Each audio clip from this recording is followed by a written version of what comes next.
Mark Gordon. Got him, JD. How you How's it doing, man? going, buddy? Going well. It was a great time in Las Vegas. Mm, Your daughter Chloe get married. thank you for coming. That was a lot of fun. Yeah, we had a great time, man. They were just kids playing with each other on Catalina Island just not that long ago. It's crazy. That's man, that's yeah, no, to think about that, with two girls that we raised. Yeah, Yours is in Mexico and mine is here in Florida. yeah, Both are doing well. And the tough stuff's yeah. over. Riley made a great call. She's dodging all this craziness here and enjoying herself in Mexico, making the gringo dollars and spending it down there at 40 cents on the dollar, whatever. It's pretty smart. So now, how old is Riley? 29. And you had Riley from what age by yourself? I became a single dad when she was around, I think, 9. Yeah. You know, And Chloe, same with you, right? About that age, maybe younger for you. younger, 6, 7, Yeah, 6. Yeah. And then we thank did God it, man. Steph. Single dads raising girls. I Yeah, helped. Thank God Steph came into the picture. I know what I would have done. You know what I mean? yeah. I get it. I get it. Yeah, but they So both turned out pretty it's good. been kind of a wild week, buddy. Yes, indeed. Yes, indeed. When was Charlie shot? Was that was last? Was that Wednesday or something, or Thursday? A Wasn't few that? It days wasn't ago, even a wasn't that week. long ago. Wasn't even a week ago. Yeah. Yeah, I don't know. It put me. How about you? It put me in a real funky place. I mean, I haven't been in a funky place like that in a while, where I had my anger and my grief, where like anger was up here, and grief was down here. And I have now balance, but I mean, it took a minute to kind of recalibrate, because I mean, I don't care who you are, that's just not cool. You know what I mean? You can't shoot somebody. I don't know. I don't think that's happened since Kennedy was assassinated. I mean, when was the last time that we've seen something like this of this magnitude? Well, what really angers me about it is it's if somebody wanted to take him out, right? There's a lot of theories on who did it and why they did it and all that, but you don't do it. You don't do it right on camera. Do you know what I mean? In front of Whoever, kids. Whose if kid? it was, I mean, he could have been a patsy. Who knows? There's so many theories. I was just listening to Michael Yon. You ever Mm-hmm. heard of him? Mm-mm. He's he's kind of uh, a reporter with he's a hardcore kind of ex-military guy. He's been covering the Darien Gap down in Panama, where all the illegals were coming through and all that. And he gets right into the battle zones, and he was just calling out like some of the anomalies of what happened. So It's he's not saying it all. wasn't. So he's saying it wasn't this guy they have in custody. No, he's not. He's not saying that. He just says that his theory is that look, we're in a war right now. We're in an information war. He who controls the information wins. So he was looking at it from many facets. He doesn't know exactly what happened.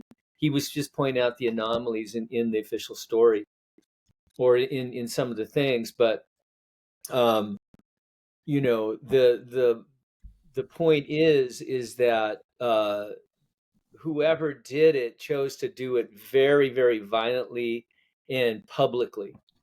He could have been hit coming out of a Starbucks or, going to his house or something like that. But they chose to basically shoot him. Statement. It's a You statement. know, yeah, shoot him right on camera, and that's a very vicious act. Whoever Yeah. designed it. Um, he said that they immediately scrubbed the stage. They immediately locked down everything. So he was seeing hints of a very professional job in there. They had a decoy patsy, that old guy, the gun plant. He went through all kinds of things. Really interesting. I'll send you the video. Michael Yon, Yon. Yeah. We have the right to question everything. The official story is always, I mean, especially in today's age, nobody believes the official story anymore. You have got to have a very cut and dry, sound narrative nowadays, or people don't believe you because the news has lost all their credibility. So they got to reestablish that, and that's now being shifted to independent media. And we have our trusted people, that we trust to deliver what we think is a good narrative on what's going on. But yeah, I don't know. There are a lot of anomalies in that. Well, Yeah, look, with the Trump shooting. I mean, this goes back to there are anomalies for JFK. There are anomalies for MLK. Yeah. There was just, but also the information was a lot different. I have a theory of why I think news, because you and I were talking off camera about, we were growing up, we're old enough to remember like when news was really news, when, you get Walter Cronkite or Joseph Dunphy or Joseph Benty or any of the local guys. Totally different word coming out of their mouth. Right. Well, it was I true. believe There that's was a lot of what truth. what happened that I mean, day. if there was some kind of sleight of hand, it was very little. You know what I mean? But today, here's what my thinking is: if somehow, some way, if you're a news organization, you have no business monetizing your content on a clickbait kind of format through social media channels. Now, I understand it's a very lucrative model, but what it does, it increases the misinformation and the sensationalized headlines, and this is why I believe that people like Joey Bear or whatever her name is on The View and all these other hosts, they want to hear themselves, they want to see the headline, and that's why they call Trump a Hitler. I mean, it's ridiculous how they call these people fascists. I mean, this kid supposedly, I don't know if this has been verified or true, but on one of the bullet casings it said, catch this, fascist. You know what I mean? Again, to the point of like, what are they doing? Why is I mean, this is not fascism. Most people don't even know what fascism means. You know what I mean? So I was listening to uh, a podcast last night about I was watching a news anchor talk about, autocrat. They don't even know what that is. They don't even know what an autocrat is. I mean, all power, all being. I mean, Trump doesn't have that. We have three different separations of power, and you can be impeached and he can be removed. I mean, if he had all power, yeah, that's an autocrat. But I mean, uh, just the Well, it's the misinformation. oldest trick. It's the oldest trick, John. Divide and conquer. Yeah. That goes without saying. They have to split the nation in order to control it. If you have everything going one way, then the people overpower anybody in power. So when you run what are called psyops, have you been hearing that term lately? Psyops, Oh yeah. Oh yeah. psychological operations. This is very, very heavily researched and implemented. Uh, if you look up MK Ultra, Got the these are all programs. I got the book, buddy. I'm gonna read Yeah, the these book. are I'm gonna start reading operational the book. programs that have been around for a long, long time on how to manipulate the masses and control them. I mean, it's just standard stuff. And people really, I mean, I didn't wake up to just a few years ago. The amount of psychological operations on the American people in any country, really, it's all about that. There's a hidden hand that's now, being revealed, and you're reading this book Chaos, about the very thing. And I think it's something like 80 something percent now do not believe the official story on JFK. I mean, it's in the high 80s, and the government's almost admitted that, yeah, what we told you wasn't real. We have the real story. We're going to let it out. They never really did, of course. But Well, somehow, some way, that's coupled with this Manson thing, because in many ways, the Manson murders and that event changed the course of history of the peace love movement and psychedelics and where we were heading as far as our imagination and creativity. Not that I'm promoting psychedelics, but I think that free thought was snuffed out. You know what I mean? It was very non-hip to be hip, to be a flower child. You know what I mean? After that, I mean, they did a great job. They got they rid of it. killed the peace love hippie movement, really. Yeah. That event was just showing that these people can be super violent, and I don't know the exact what happened there. I know there's a lot of theories on what happened. That was a high level government op. But Well, I'm yeah, I'd gonna love read. to get your review of that book when you read it. I've been hearing more and more people from Joe Rogan, Theo Vaughn, all these different people have read this book and said this is the real deal, and they believe it. I mean, using words like "this is unbelievable that the government did this." You know, I mean, I was watching this the other night. So when someone says that, it has that kind of power. You know, they don't. I don't think that they would say something like that unless they absolutely believe it. So I want to read something that they. I'd love to have. You know, I'm going to read it with open eyes and ears, and but Okay, again, so they were doing this back in 1960. What was that? 69, yeah. 68. Hmm. Imagine what they're doing now with AI and Palantir. There's Well, they have these gigantic data centers that are scooping up everything. No, is there some are there people in rooms listening to conversations? No, but like this is being recorded and transcribed and analyzed by AI. And but there's see, algorithms. Yeah, everything you well, do is being what's that?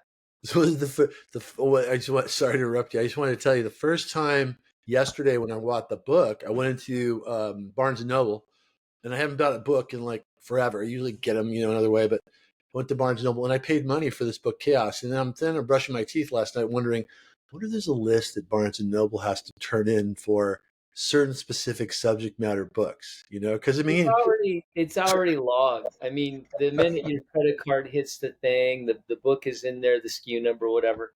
Your phone's probably monitoring I mean, it's so sophisticated, and it really. I think the governments want to know: are you a friendly? Are you a neutral? Are you a foe?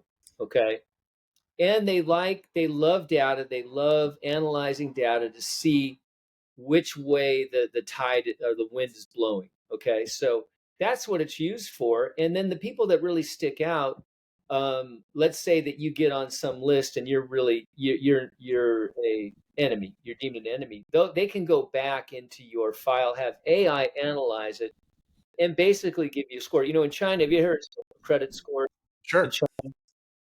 They have algorithms now that give you a social credit rating, and if it gets too low, you can't even get on a bus or an airplane. And I hear it can get so bad you can't even go in a grocery store. So there was a great Black Mirror a few years back, maybe 5 years ago. Did you see that one where the woman she would I think it was Ron Howard's daughter or something playing the actress. She goes up to this counter to get a plane ticket, and there's some kind of confusion. She gets a little bit mad at the ticket counter lady, right? Chews her out, and then the ticket counter lady goes, "You know, I hate to do this, but I'm gonna have to knock you off of a score on your credit point." And so she flips out, and then said something to somebody else. They ding her down. Then she goes to rent. They won't let her on the airplane because her credit score is too low. So she goes to a rental car place, chews them out, and it gets even lower. Now she can't get a car, and she's completely cut out from society and stranded. It was really good. But that's what they want. They're going to have digital money and then full mass surveillance, everything electronic, including your money, and you have to have a good social credit score in order to be in society. Well, it was. Is it kind of like it was in the '70s and '80s behind the velvet rope? If you had a good social credit score, you could get You're into the thinking about clubs. John Dunn Club. Yeah, I guess that's kind of it. Yeah. You know, the reality is LA runs on social credit scores. I mean, you know, Well, it's life really does. about. It's always been about who you know there, right? That's true. That is a social rating system. Yeah. Are you a cool dude? Are you going to get accepted into the party? Yeah. No, Well, that's true. But I don't think we want. I don't think we want governments to have that kind of power and to be able to lock you out of certain basic necessities, no. or it gets too low and they come and scoop you up. And right now, the U.S. government could grab you right now and take you to Guantanamo Bay without charges ever being charged and hold you indefinitely. Do you know that? Of course. But isn't that unconstitutional? What happened to habeas corpus? What happened to right to a speedy trial? What happened to right to see a magistrate immediately? All those things all out the window. Where'd that go? I kind of think it's always been that way, buddy. I think it's I'm always just been. saying. I think it's been. You mess with the wrong people, you disappear, or you get taken in. That's just the way it goes. You know what I mean? Unless you're a high profile, and even high profile people disappear. I mean, I'm surprised Andrew Tate lived through what he lived through. I thought they were going to kill him when they had him over there. They had him. I thought he was going to die. I mean, he was a guy that was definitely rocking the boat. Charlie Kirk, he was a boat rocker. I watched a report how he influenced the young vote. It was tremendous, tremendous. Well, And maybe Andrew Tate had enough money to buy him off. hmm? You know, money talks. Andrew Tate's a billionaire, so maybe he just had to pay some people off. You know. I don't know how Andrew Tate got out, but I know that Charlie Kirk. Look at the influence. I guess that's why it's hard for me to believe that a young kid like this one kid did what he did. It seems to be more well organized. I mean, I try to not. I mean, there's so many different things. There's moving parts. I mean, there's guys on the stage adjusting hats and these weird call signs, and there's a lot of stuff going on. And then plus, I'm looking at the angle of the shot. If this was the angle where it was coming from, why did the blood leave his body this way? Now they're saying the bullet hit and shot that way, but then wouldn't it make sense he got shot that way? I mean, if you listen to Michael Yon, he was running through all kinds of scenarios. He said that it's so sophisticated now, the information war, right? The war for the mind and the manipulation of the mind, and that Hollywood is so sophisticated effects wise, right? Now he's saying he's not saying this is what happened, but he says you cannot rule out the possibility that the whole thing was staged, okay? And that Charlie's in some witness protection plan in living in some foreign country or whatever. Who knows? I mean, it sounds kooky and crazy right now, right? Because we're all mourning Charlie. Some people are celebrating, but sensible people are pretty upset about such a blatant, public killing. But there are anomalies in this. There's no question about it. We have to have an open mind. Could there be some bigger plan? Um, uh, did Charlie cross the line? He was starting to come. You got a cat in your background there. That's very funny. Charlie was starting to speak out against Israel and was worried they were going to kill him. Did you hear that? No. Yeah, yeah. He was actually expressing the fact Michael Young was saying, yeah, he might have left the reservation a little too much, and he was aligned with certain forces, and then started speaking against them and betrayed them, and then that could be a motivation to take him out. There's a lot of things to look at here, but the thing could have been it could have been a show. There's a lot of evidence that the Trump shooting was a show. There's a lot of things that didn't make any sense there too.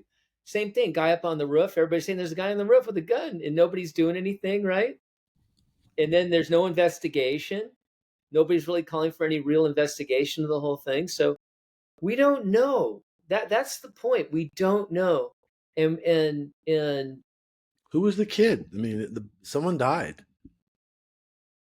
someone died at the Trump thing Yeah. in the in the audience, yeah. Well, in the audience, and also the kid died. They blew his brains out. You know what I mean? That kid Yeah, was but dead. see, here's the thing. Okay, we all know from I don't go on Facebook that much, but I looked at some of the stuff after Charlie got shot, right?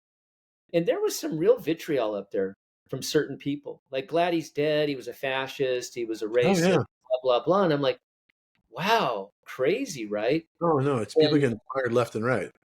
yeah, and I was just at a reunion, as you know, and I won't mention any names, but some people were talking to me like, "Oh, I'm glad he's dead" and all that. And I'm, wow, I didn't want to ruin our friendship or cause any trouble, so I didn't say anything. But I'm like, wow, this guy's a peaceful person. He's saying this, so there's a lot of mind manipulation, right? Oh yeah. So if you don't think that they could have a group of people and get them so riled up that they want to go shoot a fascist, racist, homophobe, whatever, Yeah. right? It's easy. There's a pool of them.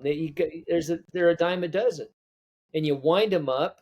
Maybe they have some kind of history of mental problems, and they're on. One of the things that really galvanizes a lot of these shooters is they're on SSRI, antidepressants. Of course. They can make you super violent. So they're easy to have a pool of these guys. Yeah. You're probably going to find that out in your book you're reading in Chaos. Yeah. The Manson family and all that. They could manipulate these people pretty darn good. You know, Yeah, and I'm looking forward to reading that. I have it sitting there nicely up next to my bed. they got a whole bolt of these guys that are just willing to go do stuff like that. And what they could do is set them up as a patsy. Say, hey, we're going to put you in a position. You get to take the shot. You get to be a hero. This and that, Mm, and then you know a sharpshooter from a mile away does the actual shot, right. and then this guy gets his head blown off as a sacrificial patsy. I don't know. I'm just throwing stuff out there. I keep an open mind because I don't know what's going on. And the bottom line is, I think that the government's lost credibility. I think we're questioning everything now as a society. I think both sides are questioning, right? Right. No, I agree. It's yeah, but they did it themselves. I mean, I think that if you're truthful and you say something, but they don't want to be truthful. I mean, they don't want to be truthful even about the you know, I think I told you the story one morning. I was talking to, it might have been you on the phone about the Book of Enoch, and Steph my wife walked by me and said, "People are going to think you're crazy." Right? And I go, "Well, that's okay because they That's a already pretty know good. I'm crazy." That is great. But here I am watching Joe Rogan that night, and then I forget Luna, who was she's in charge of the task force for JFK and MLK and the UAP project, for the government uncovering and redacting all the files. First thing out of her mouth talking about UAPs is the Book of Enoch. I'm like, the Book of Enoch, celestial creatures from above, right? So, I mean, again, this, and what she brought that up was because this explains what's happening right now. If this was printed in the modern Bible, and then, she goes on to say she was sworn in on the Somalian Bible, which was really interesting. So, Is that the Geneva Bible? Is that the one they used? I don't know, but I can go to the restroom. Hold on one second here. Let me stop this and we'll see if we can pause. Hold on.